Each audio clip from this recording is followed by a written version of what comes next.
Oke, halo pioners, assalamualaikum warahmatullahi wabarakatuh. Ya, seperti biasa balik lagi sama Mang Adun, dan di video kali ini kita sudah update ya pembaharuan di dashboard dan masuk ke sesi bada. Siapa nih yang belum sempat baca-baca, nyimak-nyimak atau seperti itu, atau yang udah baca ya, seperti apa pandangannya? Silahkan di kolom komentar aja ya.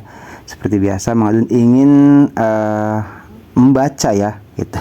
Lebih tepatnya seperti itu, pengen tahu apa sih yang ada di pembaruan PNetwork kali ini di aplikasi penambangan. Oke, sebelumnya kita coba di sini ada baca lagi lebih panjang maksudnya. Nah, seperti itu, dan akan kita sama-sama terjemahkan ya, karena bahasa Inggris di sini Google terjemah. Nah, di sini kita terjemahkan. Oke, pendiri Pi, Cheng Diovan, pembicara di token 2049. Oke, itu nama acaranya loh ya, token 2049 tuh, atau 2049 seperti itu. Itu ada baca lebih lanjut nanti setelah ini ya. Dan tadi Mang Adun juga sempat buka itu sedikit banget ya. Oke, pengen tahu nih ada apa di sini. Oke. Dr. Cheng Diovan, salah satu dari dua pendiri PNetwork, akan menjadi pembicara di konferensi token 2049. Nah, waktu itu kita udah Dr. Nicholas Kokalisnya ya di acara konferensi di Toronto, seperti itu, konsensus ya. Nah, terus di sini Dr. Cheng gantian yang berlangsung pada 1 sampai 2 Oktober. Lebih singkat ternyata ya. Jadi cuma 2 hari cuma ya, waktu Dr. Nicholas Kokalis itu sampai 3 hari.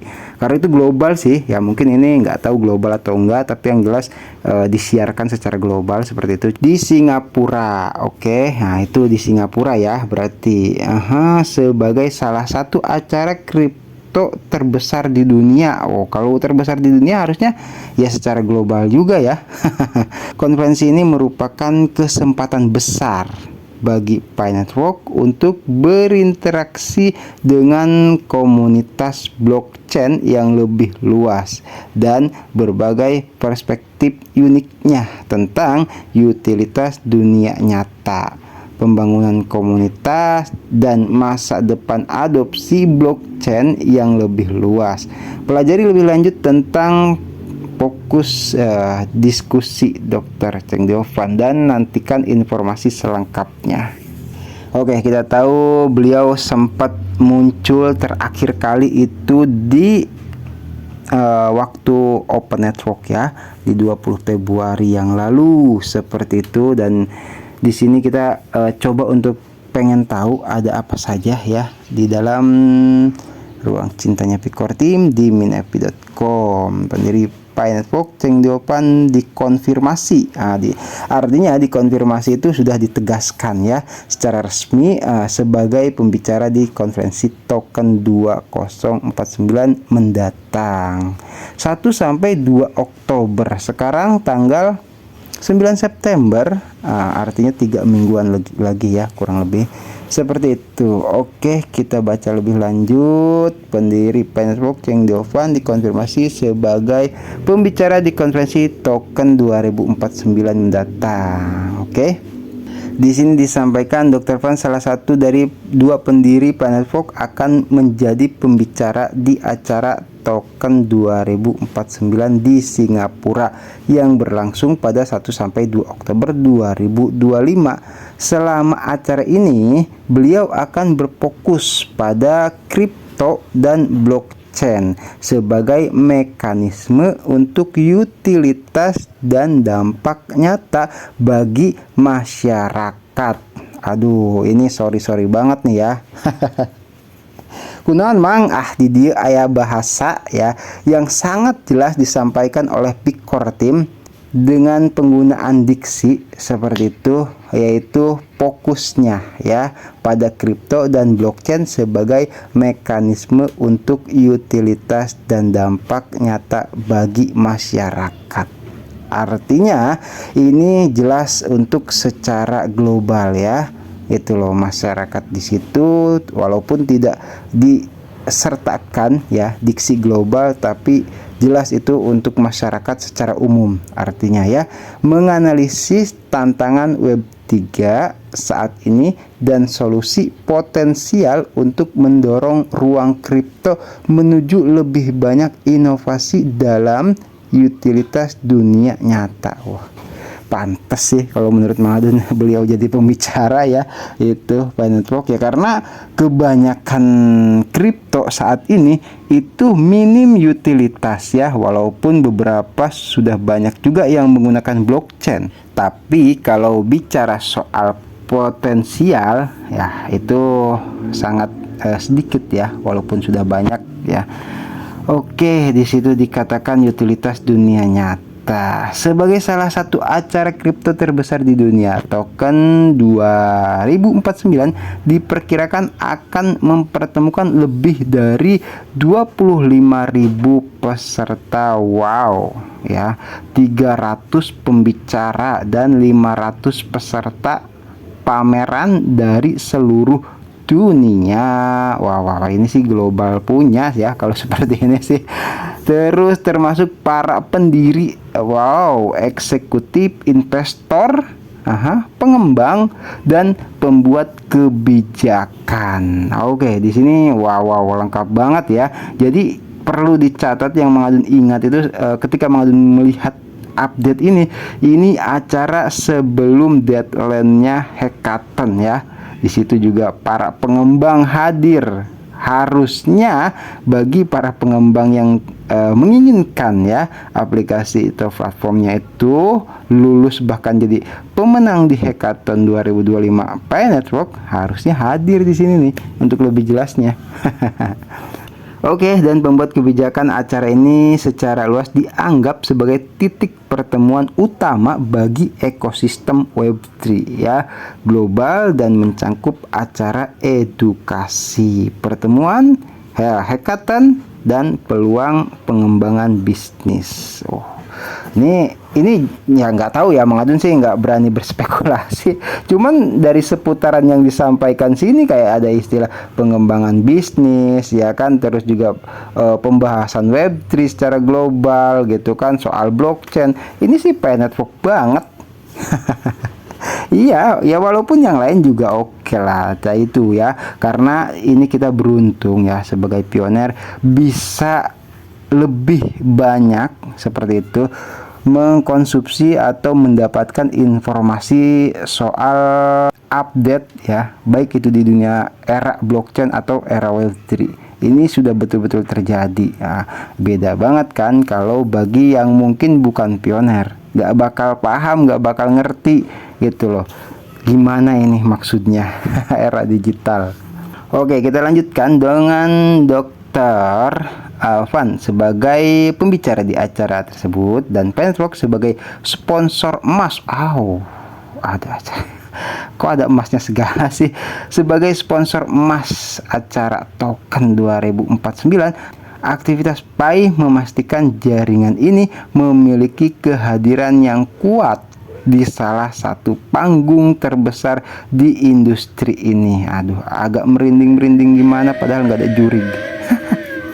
Tindakan ini bertujuan untuk meningkatkan visibilitas Pi di seluruh konferensi dan menandakan niat proyek untuk terlibat langsung dengan komunitas Web3 global serta dengan komunitas Pi melalui jalur tambahan ini.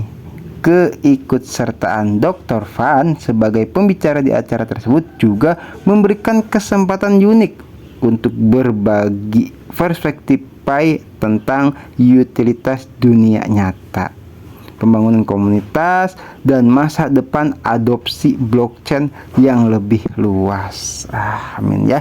Ya, kita tahu kan wakil dari presiden kita ya, Pak Gibran itu juga sudah membahasnya di YouTube-nya seperti itu. Jadi ya tinggal kita lihat saja ada di sini adopsi blockchain yang lebih luas ya. Mudah-mudahan ya, karena kan banyak negara juga kalau sampai ketinggalan ya repot nanti ke depannya gitu. Jadi ya harus update, mau siapapun itu, tidak pandang bulu Menjelang acara, detail lebih lanjut mengenai sesi Dr. Van akan dibagikan melalui saluran resmi P-Network. Untuk saat ini, konfirmasi sponsor dan partisipasi pendiri menandai langkah penting dalam keterlibatan Pi yang semakin luas dengan ekosistem blockchain. Oke ya, nanti akan tetap diupdate oleh Picor Team seperti itu. Yang jelas di sini Mang Adun itu yang pertama kangen ya sama beliau ini, mamah kita.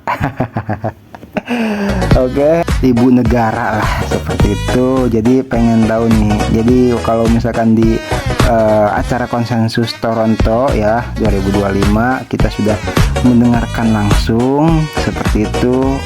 Sangat luar biasa seorang Dr. Nicholas Kokkalis menyampaikan apa yang sekiranya harus disampaikan dan didengar oleh masyarakat luas. Adun juga rindu pengen mendengarkan langsung apa yang sekiranya nanti akan disampaikan oleh Dr. Cheng ya. Jujur, Mang Adun tidak akan pernah membeda-bedakan apakah Dr. Nicholas Kokkalis yang terbaik ataukah Dr. Cheng. Keduanya ini sangat lengkap ya, dari gabungan itu. Kalau misalkan disebutnya Dr. Nicholas Kokkalis itu ada istilah PhD ya, singkatan lah seperti itu, atau di atasnya dosen ya gitu. Sementara Dr. Cheng juga ahli ya, itu di bidang perilaku khususnya. Kalau bahasa sederhana Mang Adun sih perilaku pioner ya. Karena kan masyarakat perilaku manusia secara global ya. Itu contohnya ya, Mang Adun tadi sebelum Mang Adun membuatkan video ini ya, ini Mang Adun ambilkan clue-clue ya yang mungkin bisa jadi referensi seperti itu. Misalkan kemarin kita sudah sempat mendengar dari Pak Andi Nova ya, dan Mang Adun tambahkan contoh kecil saja yang dulu mungkin pioner ada pernah update, ada di aplikasi ya, di Pi Browser, di Pi Wallet itu ada keterangan transaksi atau yang biasa disebut memo, yang mana di situ ternyata dimanfaatkan oleh ada beberapa oknum ya, yang mana kalau misalkan kita mengklik linknya maka diarahkan dan diminta masuk ke prasasti. Itu beleweran juga ya. Ya akhirnya itu sama Picor Team diperkecil memonya sehingga hanya muat beberapa huruf. Mampus loh, di situ pembaruan. Nah itu kan salah satu perilaku yang gak jelas gitu, seperti itu dibaca ya, kemungkinan besar ini oleh Dr. Cheng, sehingga daripada disediakan keterangan misalkan belanja di toko Mang Adun Rengas Dengklok kan panjang banget tuh, itu bisa masuk link, akhirnya dipersingkat. Misalkan jadi belanja beras, udah gitu aja itu, karena itu nggak penting sebetulnya, nggak penting-penting banget ya. Misalkan beli mobil atau apalah seperti itu aja cukup sudah gitu, daripada harus panjang lebar, kali panjang kali tinggi, itu malah dimasuki link-link phishing, akhirnya dipersempit ya itu loh pergerakan si penipu itu, sehingga sudah tidak ada lagi tuh link phishing yang masuk di memo atau keterangan detail transaksi di aplikasi Pi Wallet. Satu itu ya, kita ngobrol aja sini ya, santai. Terus yang kedua contohnya seperti yang daftar periksa mainnet nomor 3 ya, yang rame kita ngalami itu orange seperti itu, yang mana kalau misalkan tidak kita verifikasi alamat dompet kita itu maka akan terdeteksi. Karena apa? Karena membutuhkan liveness. Artinya tidak sedikit pioner yang sudah kehilangan Pi seperti itu ya, terus mungkin mengganti prasasti atau misalkan prasastinya ada yang disusupi walletnya dan sebagainya. Nah kalau misalkan itu betul akunnya akun pioner ya silahkan lakukan liveness. Kalau beda maka daftar periksa mainnet akan berubah gitu loh, dan tidak bisa diselesaikan itu kan, karena orangnya beda ya. Jadi perilaku seperti itu dimaksimalkan seperti sekarang ya, misalkan ada paske ya dan sebagainya, itu salah satu ya. Jadi keahlian ya dari Dr. Cheng Jopan, yang mana Mang Adun juga di sini sangat tertarik ya, karena ini berbicara lebih mencangkup ke pertama global, bukan soal di bagian sistem khususnya ya, gitu loh. Lebih ke nantinya banyak investor, pengembang di sini disampaikan, dan bisnis ya, ini akan sangat dikuasai oleh Dr. Cheng ya pembahasannya. Nah, seperti itu. Silahkan bagi planner kalau ada yang ingin menambahkan, monggo ya. Segitu aja dulu, kita lanjutkan di informasi Tenfok yang berikutnya. Oke, yang penting tuh sehat selalu ya, jaga kesehatan tuh penting, juga sama-sama saling mendoakan rezekinya dilancarkan juga, berkah juga, selamat dalam setiap urusannya, amin. Oke, mari pamit undur diri dulu. Thank you, bye bye.